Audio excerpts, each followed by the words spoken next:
നമ്മുടെ ചെങ്ങന്നൂർ MLA സജി ചെറിയാനും Kuttanad MLA Reji ചെറിയാനുമെതിരെ വിമർശനവുമായിട്ട് ജി സുധാകരൻ രംഗത്തെത്തിയിട്ടുണ്ട്.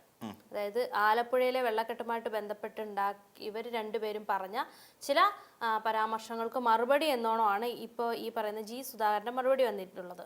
ജി സുധാകരൻ പറയുന്നത് എന്താന്ന് പറഞ്ഞാൽ തോട്ടപ്പള്ളിയിലെ നിലവിലെ യാതൊരു പ്രശ്നവുമില്ല, കാര്യങ്ങൾ ശരിയല്ലെങ്കിൽ ചെങ്ങന്നൂർ MLA നേരിട്ട് വന്നങ്ങ് ശരിയാക്കിക്കോളാൻ പറഞ്ഞിട്ടുണ്ട്.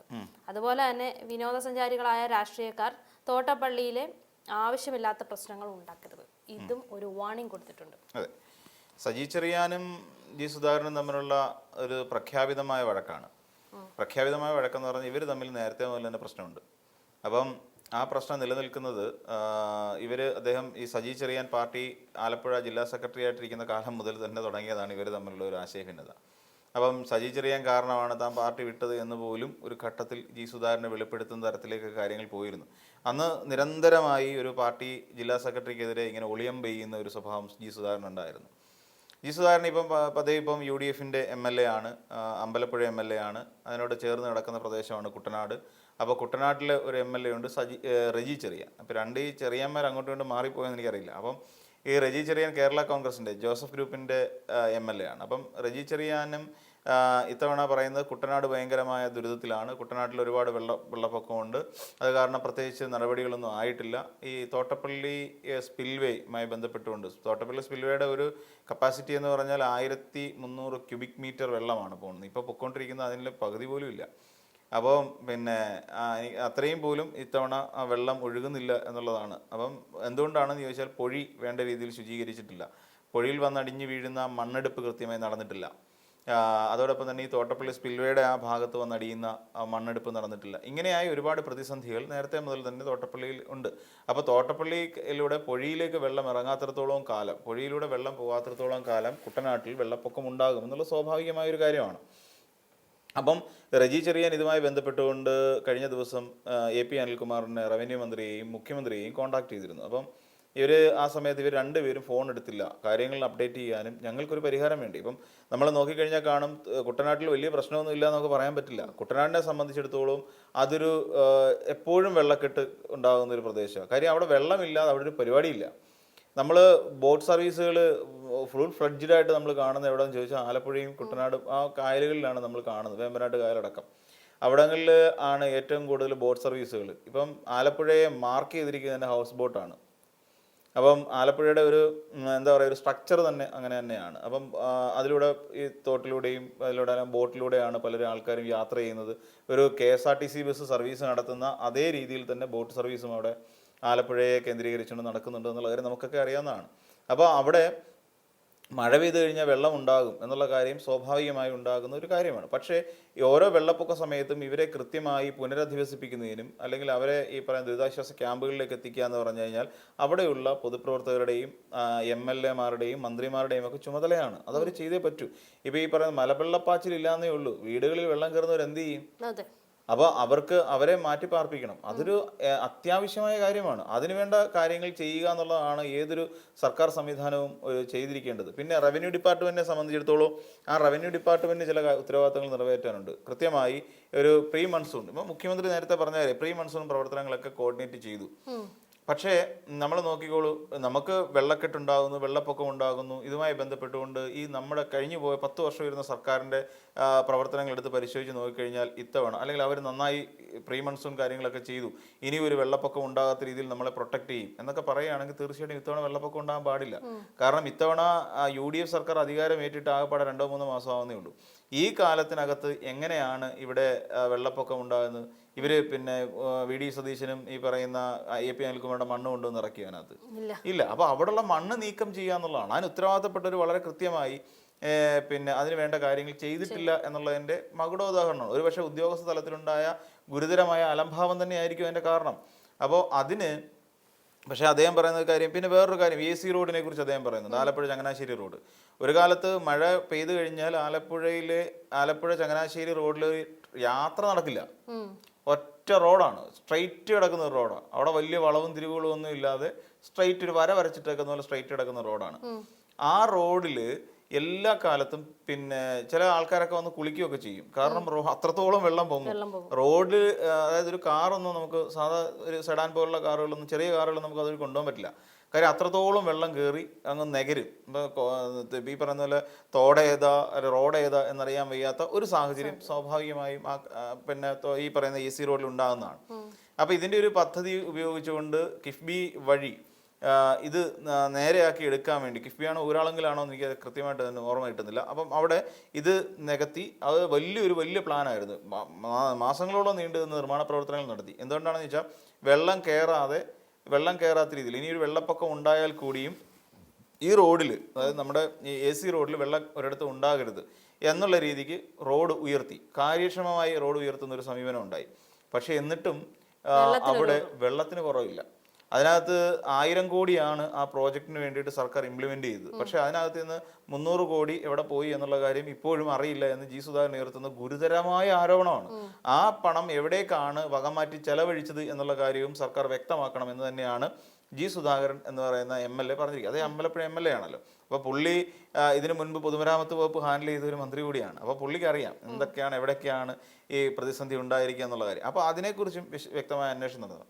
പിന്നെ സജി ചെറിയാനെതിരായി അദ്ദേഹം, ഞാൻ നേരത്തെ പറഞ്ഞല്ലോ, സജി ചെറിയാനെതിരായി ഉയർത്തുന്ന ഒരു ആരോപണം അത് പൊളിറ്റിക്കലാണ്. നേരത്തെ മുതൽ ഇവർ തമ്മിലുള്ള ഒരു വൈരാഗ്യത്തിന്റെ ഭാഗമായിട്ടാണ്.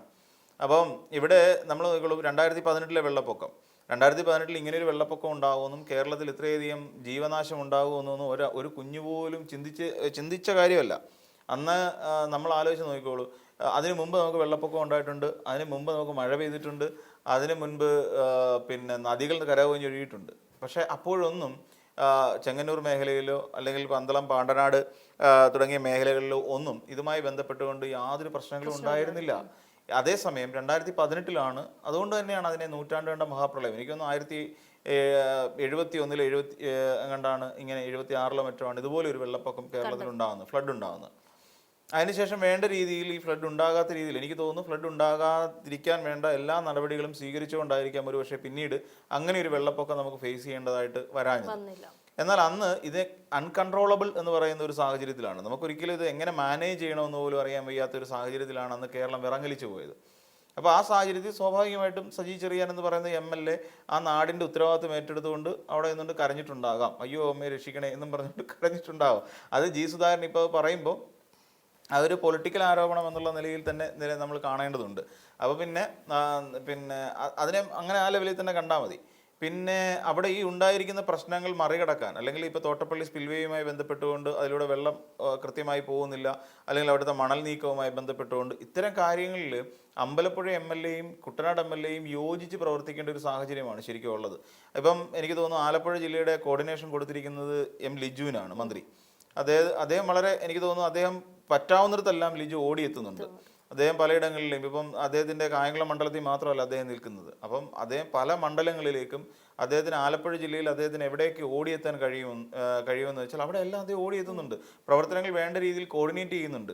നമ്മൾ ആലോചിക്കണം, ആലപ്പുഴ ജില്ലയിൽ കോട്ടയം ജില്ലയിൽ ഉള്ള ദുരിതാശ്വാസ ക്യാമ്പിൽ നിന്ന് കഴിഞ്ഞ ദിവസം പരാതി ചെയ്യുന്നു, അവർക്ക് ഭക്ഷണം കിട്ടുന്നില്ല. അവർ തൊട്ടടുത്ത ക്യാമ്പിൽ പോയി ഭക്ഷണം കഴിച്ചോളാൻ പറഞ്ഞു. 150 പേരെ കൊള്ളിക്കുന്നു. അപ്പോൾ അപ്പുറത്ത് 150 പേര് വേറെ ഉണ്ട്. ആ 150 പേര് ഭക്ഷണം കഴിച്ച് കഴിഞ്ഞിട്ട് ഇവിടെയുള്ള 150 പേര് പോയി ഭക്ഷണം കഴിച്ച് തിരിച്ചു വരണം. ഓരോ ക്യാമ്പിനെ സംബന്ധിച്ചിടത്തോളം അവിടെ വേണ്ടത്ര ആരോഗ്യമുള്ളവരുണ്ടാവില്ല, കിടപ്പ് രോഗികളുണ്ടാവും. ഇതൊക്കെ ഓരോ ക്യാമ്പിലും ഉണ്ട്. അപ്പോൾ പിന്നെ പലതരത്തിലുള്ള രോഗങ്ങളുള്ളവരുണ്ടാവും. ഇപ്പം തന്നെ ഈ പറയുന്ന ഇവിടെ ആലപ്പുഴ കുട്ടനാട്ടിൽ നിന്ന് മാറ്റിപ്പാർപ്പിച്ചവരുടെ കൂട്ടത്തിൽ 60 രോഗികൾ വരെ ഉണ്ട്. അപ്പം അങ്ങനെയുള്ള ആളുകളൊക്കെ ഉള്ള സാഹചര്യത്തിൽ എങ്ങനെയാണ് തൊട്ടടുത്ത ക്യാമ്പിൽ പോയി ഭക്ഷണം കഴിച്ച് തിരിച്ചു വരിക?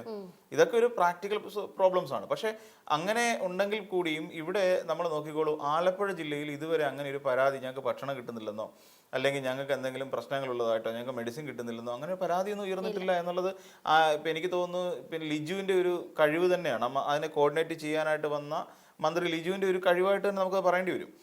എല്ലായിടത്തും ഓടിയെത്താൻ കഴിയുന്നു. വൃത്തിയാക്കേണ്ട സ്ഥലങ്ങൾ യുദ്ധകാല അടിസ്ഥാനത്തിൽ നിന്ന് വൃത്തിയാക്കുന്ന സമീപനം വരെ M. ലിജുവിൻ്റെ ഭാഗത്തു നിന്ന് ഉണ്ടാകുന്നുണ്ട് എന്നുള്ളത് അത് ശരിക്കും പറഞ്ഞാൽ അദ്ദേഹത്തെ ഇത്തവണ അധികാരം ഏൽപ്പിച്ച കായംകുളത്തുകാർ ചെയ്ത പുണ്യം എന്നേ പറയാൻ പറ്റുള്ളൂ. കാര്യം അത്രത്തോളം അദ്ദേഹം കൃത്യമായി പ്രവർത്തിക്കുന്നുണ്ട്. അത് എണ്ണയിട്ട യന്ത്രം എന്നൊക്കെ പറയുന്ന പോലെ ബാക്കി പലയിടങ്ങളിലും പരാജയപ്പെടുന്ന സാഹചര്യം ഉണ്ടെങ്കിൽ പോലും ആലപ്പുഴ ജില്ലയിൽ വേണ്ടത്ര പരാതി ഉയർന്നു വരുന്നില്ല, അല്ലെങ്കിൽ അങ്ങനെ ഒരു പരാതി ആലപ്പുഴ ജില്ലയിൽ നിന്ന് ഉണ്ടാകുന്നില്ല. അപ്പോൾ അത് ലിജുവിൻ്റെ കഴിവ് തന്നെയാണ്. അപ്പം അവിടെ നമ്മൾ നോക്കിക്കഴിഞ്ഞാലും അവർക്ക് വേണ്ട എല്ലാം കിട്ടുന്നുണ്ട്. അപ്പം ഇത് ചെയ്യേണ്ട പ്രധാനപ്പെട്ട കാര്യങ്ങളെന്ന് വെച്ചാൽ ഇത് ഈ ഇപ്പം തമ്മിൽ തർക്കിക്കുന്ന ആവശ്യമല്ല. അതായത് ഒരേ സർക്കാരിൻ്റെ കീഴിൽ വരുന്ന രണ്ട് ഭരണകക്ഷി MLA മാർ തമ്മിൽ തർക്കിക്കേണ്ട ഒരു സാഹചര്യമല്ല നിലവിലുള്ളത്. ഇവിടെ ഇവർ രണ്ടുപേരും, അതായത് റെജി ചെറിയാൻ എന്ന് പറയുന്ന കുട്ടനാട് MLA-യും ജി സുധാകരൻ എന്ന് പറയുന്ന അമ്പലപ്പുഴ MLA-യും രണ്ടുപേരും അങ്ങോട്ടും ഇങ്ങോട്ടും ഈഗോ മാറ്റി വെച്ചേ പറ്റൂ.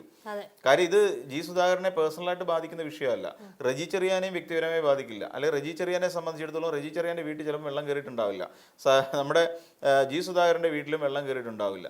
പക്ഷേ അവിടുത്തെ ഇവരെ വോട്ട് ചെയ്ത് വിജയിപ്പിച്ച ജനങ്ങളുണ്ടല്ലോ, സാധാരണക്കാർ, അവരുടെ വീടുകളിൽ വെള്ളം കയറിയിട്ടുണ്ടാവും. അവർക്ക് അതിനനുസരിച്ചുള്ള ബുദ്ധിമുട്ട് അവർ അനുഭവിക്കുന്നുണ്ടാവും. അതിനെ എങ്ങനെ ഓവർകം ചെയ്യാം എന്നുള്ളതിനെ കുറിച്ചാണ് ശരിക്കും ചർച്ചകൾ നടക്കേണ്ടത്. പക്ഷെ അങ്ങനെ ഒരു ചർച്ചയിലേക്ക് സത്യത്തിൽ വരുന്നില്ല എന്നുള്ളതാണ് ഏറ്റവും ദാരുണമായ ഒരു അവസ്ഥ.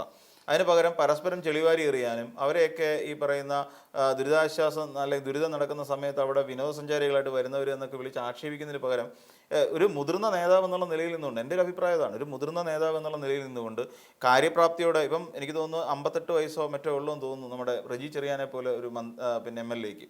അതേസമയം എത്രയോ പ്രായക്കൂടുതലുണ്ട് അദ്ദേഹത്തിന്, എത്ര എക്സ്പീരിയൻസ് ഉണ്ട് പിന്നെ നമ്മുടെ ജി സുധാകരന്. അപ്പം പുള്ളി നിർദ്ദേശം കൊടുത്തു കഴിഞ്ഞാൽ റെജി ചെറിയാൻ പറയില്ല, സാർ എന്നെ കൊണ്ട് പറ്റില്ല ഇതെനിക്ക് ചെയ്യാൻ എന്ന് റെജി ചെറിയാൻ പറയില്ല. അപ്പം ഒരു കാർന്നോരെ പോലെ നിന്നിട്ട് എനിക്ക് തോന്നുന്നു M. ലിജുവിനെ പോലും ഡയറക്റ്റ് ചെയ്യാനുള്ള കപ്പാസിറ്റി ജി സുധാകരൻ എന്ന് പറയുന്ന നേതാവിനുണ്ട്. അദ്ദേഹം മന്ത്രിയായിരുന്ന് പരിചയമുള്ള ഒരാളാണ്, ദീർഘകാല MLA MP-യും ഒക്കെ ആയിരുന്നു പരിചയമുള്ള ഒരാളാണ് ജി സുധാകരൻ. അപ്പോൾ ആ ജി സുധാകരനെ കൊണ്ട് കഴിയും ഇവരെ കൊണ്ട് പ്രവർത്തിപ്പിക്കാനും ഇവരെ കോർഡിനേറ്റ് ചെയ്യാനുള്ള കപ്പാസിറ്റി കാണിക്കണം. അല്ലാതെ അവരെ ഈ കുറ്റം പറയുന്നത് എനിക്ക് തോന്നുന്നു ഇത്രയും മുതിർന്ന ഒരു നേതാവിനെ കൊണ്ട് ചേരുന്ന ഒരു കാര്യമല്ല. കാര്യം ഇത് പിന്നെ ജി സുധാകരനെ വ്യക്തിപരമായി ബാധിക്കുന്നതോ റെജി ചെറിയാനെയോ സജി ചെറിയാനെയോ ഇവരെയൊന്നും വ്യക്തിപരമായി ബാധിക്കുന്ന വിഷയമല്ല, അവിടെ കഴിയുന്ന സാധാരണക്കാരായ ജനങ്ങളെ ബാധിക്കുന്ന വിഷയമാണ്. അപ്പോൾ അതിന് വേണ്ട കരുതൽ നടപടികൾ, ഇനി വെള്ളപ്പൊക്കം കഴിഞ്ഞിട്ട് ആണെങ്കിൽ പോലും വേണ്ട സത്വര നടപടികൾ സ്വീകരിക്കുക എന്നുള്ളതാണ് ഇനി ചെയ്യേണ്ടത്.